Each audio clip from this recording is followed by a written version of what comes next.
Hey, Cowboy, how are you? How are you? Oh, great to see you. Come this way. Thank you for being on Chinatown No Gang problem. Stories. Let's see where we're going to do the interview. We'll pick one of these rooms here. Okay? Oh, Right. great, wonderful.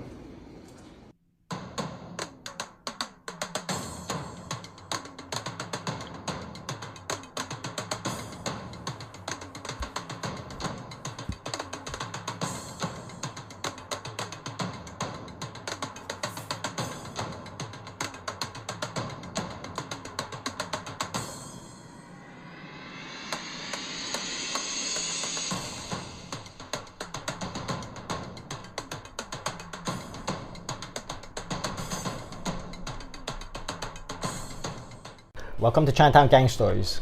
Today I have a special guest. He's known in the streets back in the 70s as Cowboy. He was under the regime of the Flying Dragons, and we have a full-blown bona fide member of the Flying Dragons from Pell Street here who was under the scientists, and then after the scientists got gunned down, he was under a second regime, Onion Head, and he was also one of the street bosses of the Flying Dragon. He's a very valuable asset to this channel because this channel focuses on New York City Chinatown gangs, and we have the BTK, we have Grand Street Flying Dragons, we have Ghost Shadows, we have Dongwon, and now we have a member of the Pell Street Flying Dragons. Okay, so I'd like to turn it over to you. Cowboy, you're known now as CB. Yes. Cowboy is in your past. Yes. You're talking about almost 40 years ago. You came out from prison and you go by the name CB. Yes. Right? And you put that Cowboy. Yes, I try to you. put it to sleep because Cowboy has too much baggage. Too much baggage. Yes, so I shortened it to CB. Right, so Welcome to the channel. Thank you. So that itself answers a lot of questions why people in Flushing, and a lot of people in Flushing know me as CB. Why? So before I go on, I like to make a statement to all my peoples, right? Because they're scratching their head and wondering why. What the fuck am I doing this for? Coming out here, making everything so public. Well, the reason is, right? For starters, right? Been so many years, people have been talking about FDs and stuff, and some of it is really off base. So if everybody's going to talk about us, let me talk about us and set the record straight. Secondly, I'm mainly going to be talking about myself and my escapades. There'll be nobody's going to be implicated or indicted because of what I talk about, right? And finally, a lot of this stuff is public record, like as Michael said.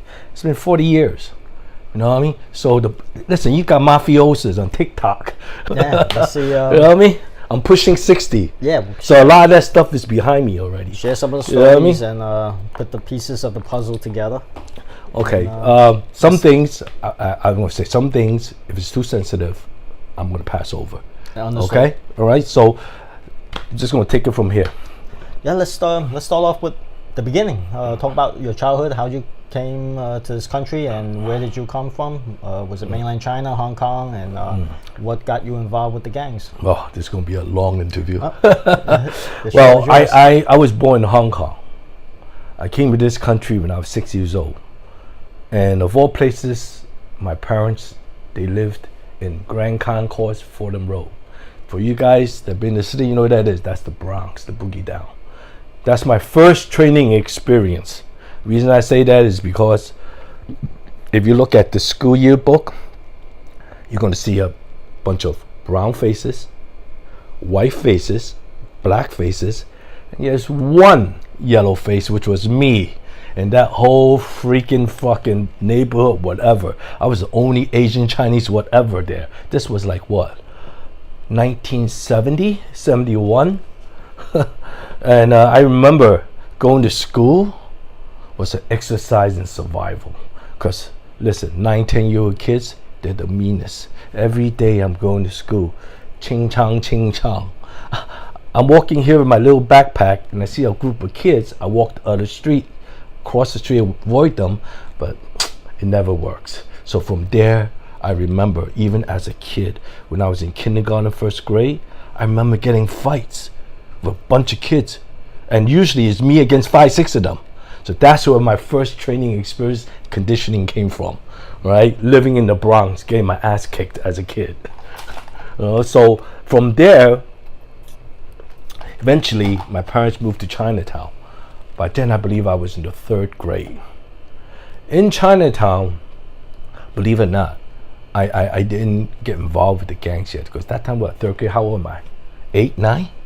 But every day, there was this fun motherfucking kid that came around picking on people, bullying people, and taking my lunch money, which I really didn't have. I had to steal the money from my parents for him to take it from me. Fuck. You know what I mean? So that went on up until for a few years, believe it or not. Being that you're in Chinatown, was that another Asian kid who was stealing your lunch money? Not stealing, extorting me. Extorting your lunch Yeah, money? he would come around lunchtime, extorting not just me, but everybody. It's your stereotypical bully coming around. Eventually, anyway, he would say he was from the Ghost Shadows. But later on, when I came out, I found that he wasn't really a full-fledged member. Just a schmuck going around taking little kids' money, right? So anyway, from there, I had a negative image of the GS, the Ghost Shadows, because it's taking my lunch money. You know what I mean? I remember one time I cut school, and me and this other kid, and then we got confronted by 3 fucking GS members, okay? The twins, Howard and Jack and Jeffrey, right? Now, once again, that little punk kid was with them, and I was about to buy. Listen, I'll be honest, I was stealing money from my mother's drawer for like about 2 months to save enough money to buy a pair of Superstar Adidas. That was the shit back then in the days. And he just came and took it from me. Once again, they gave me a very negative image of the Ghost Shadows, right? So during my time in Chinatown, at that time, I had this negative image of the Ghost Shadows. They tried to recruit me. One time they actually beat me up, but I still would not join. Fast forward, my parents took me out of Chinatown.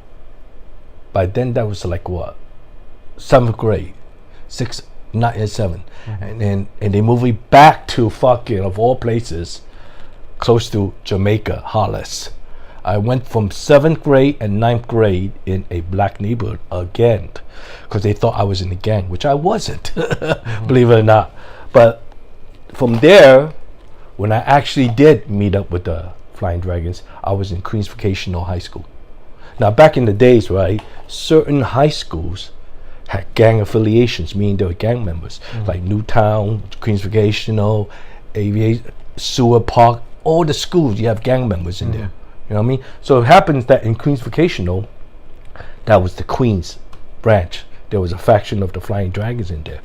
And was there when I was going to school in Queens Vocational that I was, in Chinese we call it Bei Pun, meaning it's normal back in the days. You know, when you're a gangster, Chinese gangster, when you see other young kids, you will go up to them and you ask them, "你邊撚度啊?" You ask them, "Where you from?" Right? The purpose of that is, one, it instills fear, it spreads the brand name, and at the same time, it could end up as a recruitment process. Because the Flying Dragons, under the scientist leadership, was very picky who they allow to join. They don't just allow anyone. You have to go through a filtering process. He looks for the right profile person to be a member. It's for this reason that my generation and so forth, we were so committed to what we believe in. That's what year was that you're talking about? I actually joined them in 1979, right? But the scientist, Ga, right? He thought this out. I mean, later on in my life, as I got older, I could look back, you know, especially my time when I was in prison, did nothing but think, right? He had his whole profiling program of picking out people that they fit the mold to be a member. To be a member of the Flying Dragon back then, you don't just say, "I want to know." You could come in and just like, I think, like the motorcycle gangs, you're on a probation period where they watch you, how you behave, how you act. They don't want assholes, they don't want troublemakers, and they don't want people that want to look like pretty boys. They just want people that's easily committed to their cause. And it's like profiling. I guess just like in any organization nowadays, they profile people, right? So it happens so that a lot of my fellow members at that time were picked on when we were young. And also we were only sons. So all this came to play in effect of our psychological psyche. Because later on through the training periods, what I would say is this: when looking back when I was a teenager, it was every day. While it was, how should I put it? It was fulfilling from a brotherhood point of view, but they were ultra violent. Because we were taught to be ultra violent, ultra violent. It's like this: imagine 15, 16-year-olds raging testosterone, but we were discouraged to have girlfriends. See, we weren't allowed even to go out to play or whatever. Everything we did was for the glory of the Flying Dragons. Everything. Even when we went to parties as kids, we didn't go there to dance or play. We went there to make our presence known. And we went there to look for fucking other gangs that we were at war with. That's how we were. We actually seek them down. And that was the kind of lifestyle we all led at that time in Chinatown. That's why Chinatown during those days in the early 80s, they were shooting every day. One thing with the scientists, the newspapers, and the court documents call him the professor. Right? But in the streets, we know him as the scientist. We call him 4K. Yeah, 4K literally translates to the scientist. Yes. So probably somebody, I mean, maybe the cops or whoever wanted to get that name translated what 4K means. And back then they didn't have many Chinese cops to translate, so they probably pull somebody off the streets and. I mean, there's back in the days in the 80s, right? If you notice, everything is politics. For a period of time, even the police didn't want to acknowledge there were gangs in Chinatown. Why? It used to be like freaking 5, 6, 7, 8 tour buses on Bowery Street. There was money. There were tourists coming down. You know what I mean? And for the longest, and one of the things about us so-called violence, we did it to each other. Basically what I mean was this: we didn't go out there just to start trouble with anybody. We didn't go out there to rob people, whatever we did, it was either with fighting the ghost shadows, the Donghong, the white tigers, whatever. It was all internal amongst ourselves. So because of this, I think the authorities for the longest really didn't come down on us, right? It didn't affect their white America lifestyle. But later on, it did. It was after we changed regimes and we started getting into drug distribution. And then we were making some serious money. So that changed the whole game. Could you shed some light on Michael Chen, also known as the scientist? What kind of personality did he have? Well, understand this. My interactions with him at that time, I was young. I'm a soldier. I'm not a decision maker, right? But he is very reserved, controlled. Everything he do is thought out. Only time we see him was on Pell Street. There was a little coffee shop called Ging Sun. It was open 24 hours. Next to it was a gambling house called COWBOY. These were like Chinatown institutions back then. So he will hold court. Everyone every so often he will show up in the coffee shop, and when he does, it's a very serious atmosphere. There's no joking around. Nobody talks. That's the kind of control and respect he had amongst us. If he say jump, we jump. If he say kill, we kill. Right? That's how controlling. I mean, I remember he would read military strategy books. So he would think out how to run this gang, organization, company, whatever you like to call it, right? And what differentiates agencies, like for instance, a prison guard, a police officer, a FBI, a Secret Service, the level of training you undergo. We went through training. He would make us go through gun training and close combat training, meaning this: we would have let's say, unloaded gun. We'll put it in our waist bag. We'll look at the mirror, and every day, fast draw, 50 times. Everything. For instance, if you're wearing a shirt, your teacher take your thumb, push your shirt back, up, draw, up. You do this 50 times. Why? So in the street, you have training. You understand what I'm talking about? Because otherwise, you know what to do. So everything becomes secondhand to us. Same thing. The concept goes, if you're going to be a plumber, you better know how to use a wrench. If you're going to be a gangster, you better know how to fight and use a gun. So all these little things we were trained and taught. Every full-fledged member were taught this. For this reason why I would say the Flying Dragons was one of the most disciplined gangs, if not the, in Chinatown. We did not allow girls to go to our apartments. Why? Because he knew girls and girlfriends are the ones that see everything around you and they talk the most. So there's a lot of rules on the streets that we abide by. And we respected those rules because why? We saw these rules enforced. The highest severity of the rules, the penalty is death. And as I say, we saw these rules enforced. What that happens is this, that then you respect the rules. Let me say this about the regime of scientists, right? He's a righteous person.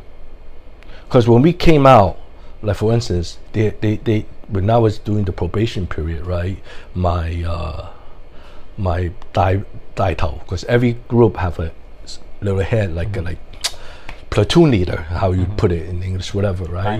Daima, in that sense, yes. You know what I mean? Mine was by a person named of La. You don't mind me mentioning your name, right? He was the one leading me across, but we were taught that the reason why we exist is protect the Chinese people in Chinatown. We do not let any other races come here and bully us. I mean, as you see now in China, robberies, all this stuff, people getting by the home, whatever, that did not exist back in the 80s.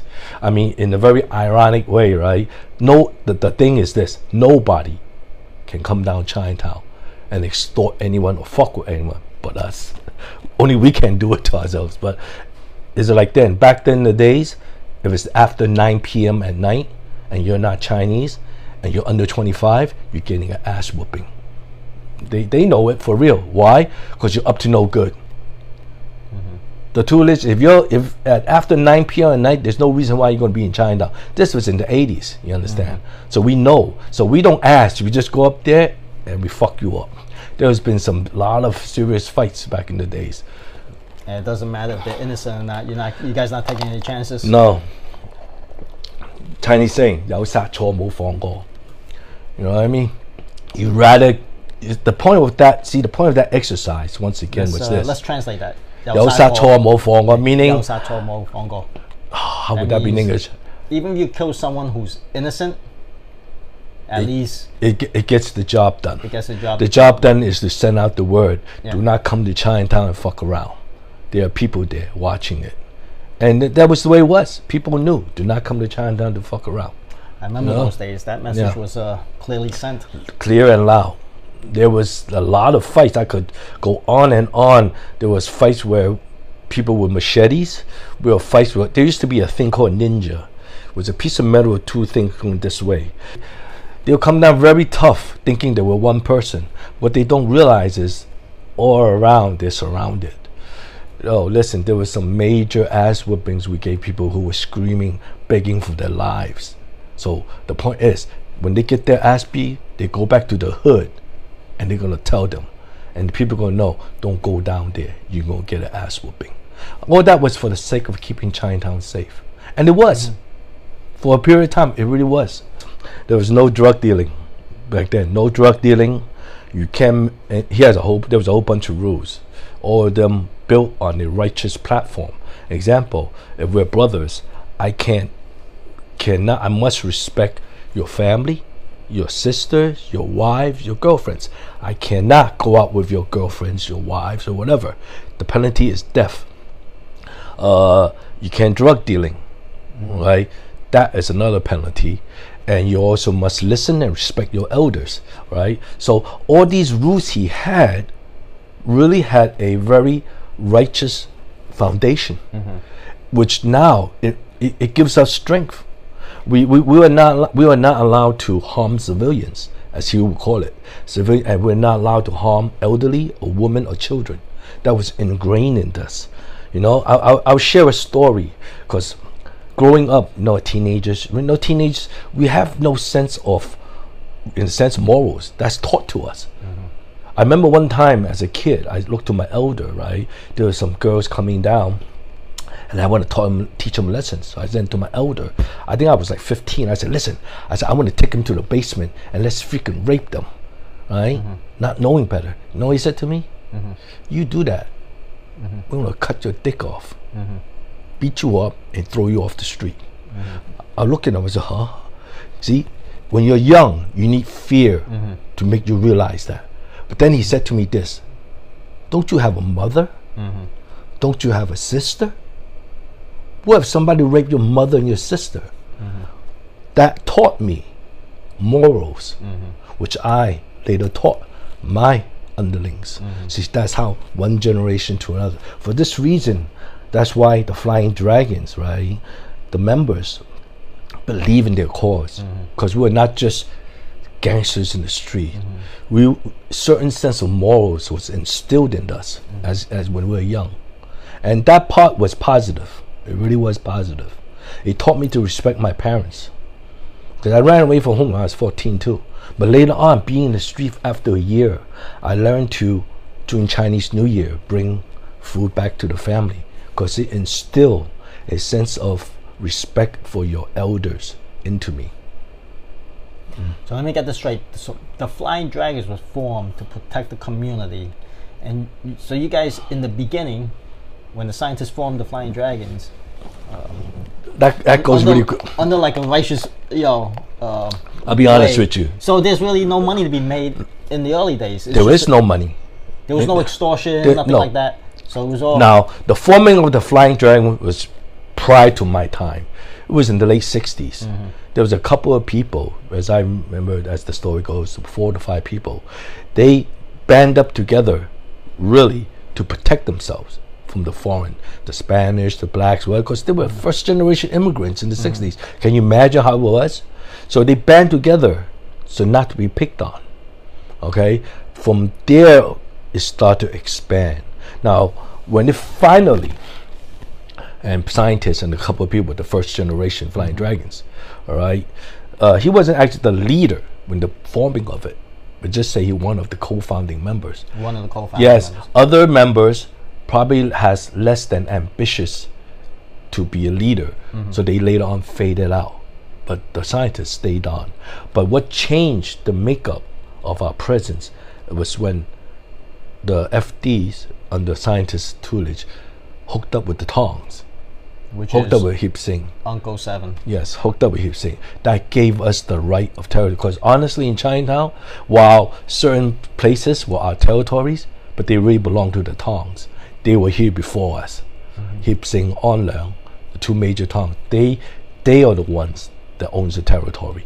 And we became the military arm of these associations back in the days. That's public information. Everybody knows that already. After the scientists got gunned down, Onion Head and Fox came into the picture.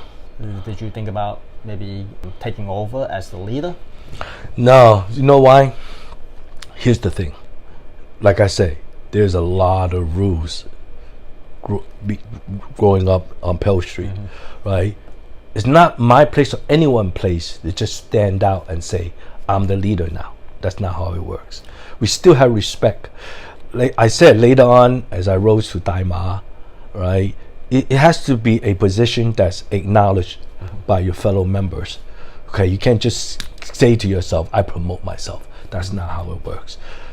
When the scientist passed away, and yes, it was internal strife, okay, because some of us, the wolves, we start to get older. Yeah. When we were kids, you don't need much. But when you start to get 17, 18, 19, you realize money is necessary. Exactly. And we didn't know how to make money. All we knew how to do was freaking get violent. Get violent and protect the streets under the scientists. It was because of this. Maybe we're getting ahead of ourselves, but after the scientists passed away, and Onion regime came over. Onion was like a different regime. He was like, go out, make money, everyone. But then it was just like how I remember I was thinking about it. It was like the Soviet Union when they disbanded. You give them freedom, they're going to say to themselves, what the fuck am I going to do with it? We don't know how to make money except distributing drugs, because we had the Boers and we have the English. We spoke English. We know how to deal with blacks, right? So that was the new era in the mid 80s where we switched. Now, it wasn't a gang thing that was stealing drugs. It was individual, meaning you or me, we had to go out find our own source of dealing, which wasn't too hard. You got little Boers. It was everywhere. You know what I mean? I mean, back then, technology wasn't like it is today. You just make a couple connections, ask a few questions, and you got some Spanish Puerto Rican over there, and then ask a few more from internally, and you get your hands on some number 4 heroin, right? And that was a different era where I'll just say it was very lucrative, very prosperous. A lot of us made a lot of money during that period of time. Let's just talk like numbers, like an estimate. How much money were you guys pulling in on the Onion Head? Let me put it like this. Let me not speak about how much money I will whatever make, because I don't want no IRS on my ass. We don't need IRS on your Let me break down how much a brick of heroin is valued.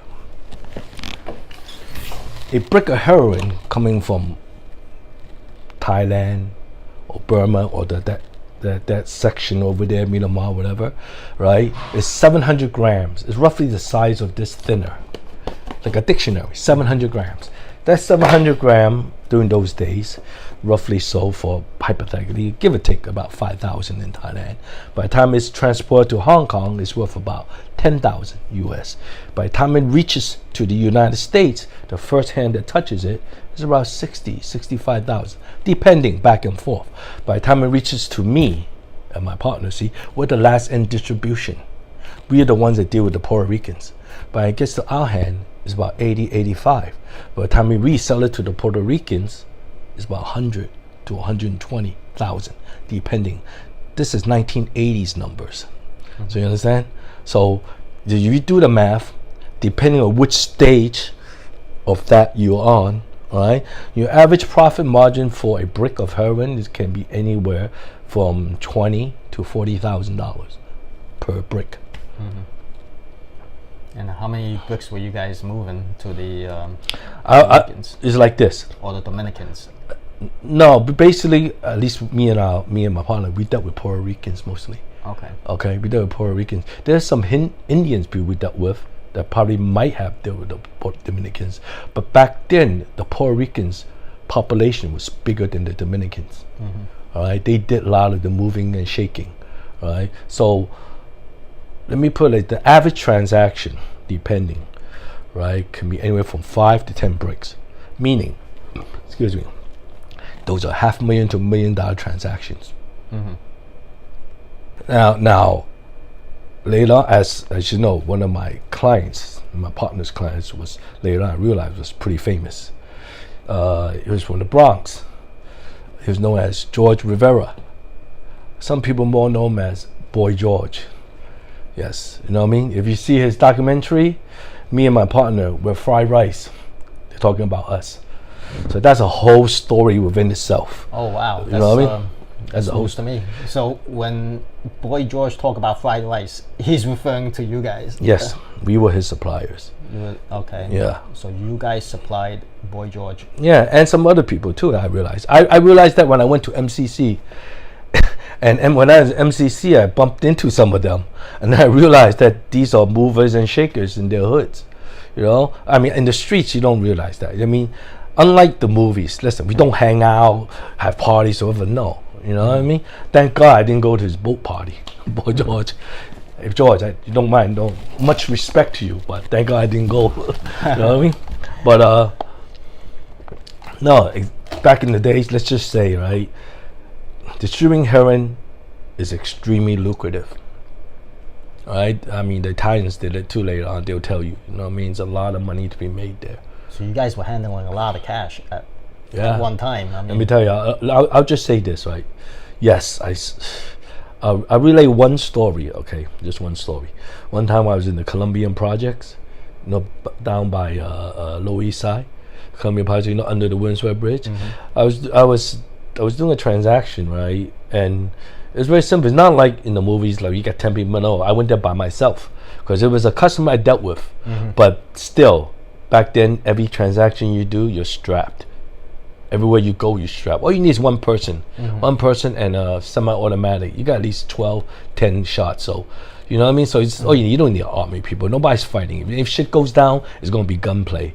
But anyway, I remember walking. This is about middle of the night, maybe midnight for some reason. And the box of cash I was carrying broke on me.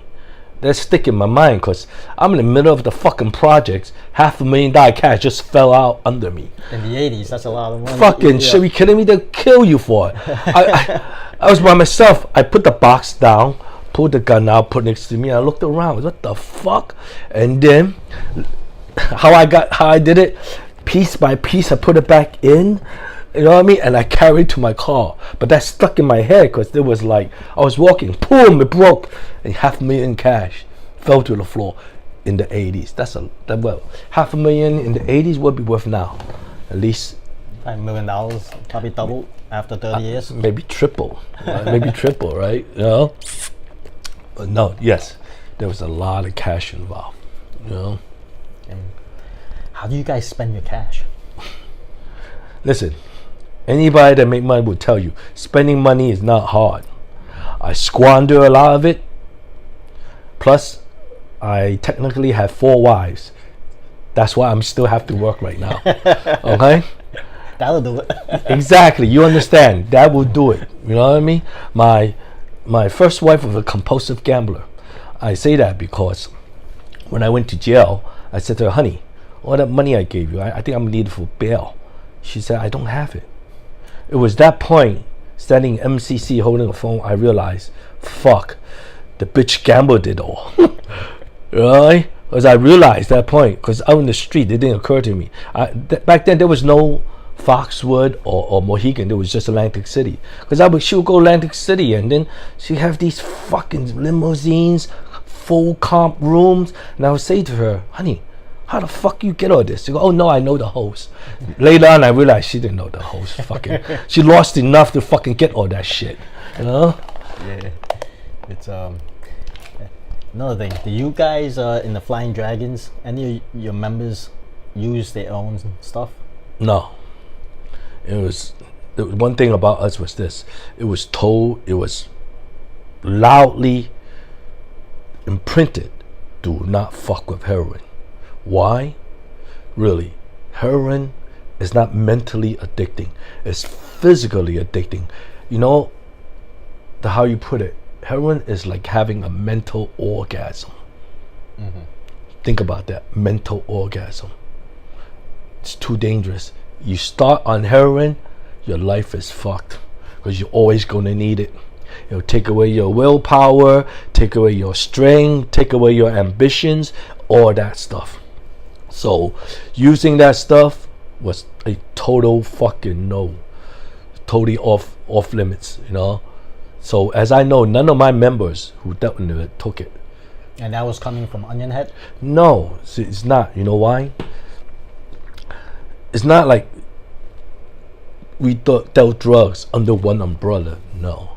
You know, it was individual. It was like this. Being a Flying Dragon, you did that for free. You don't get paid being a Flying Dragon. You do it because that's what you want to be. Like the Marines almost.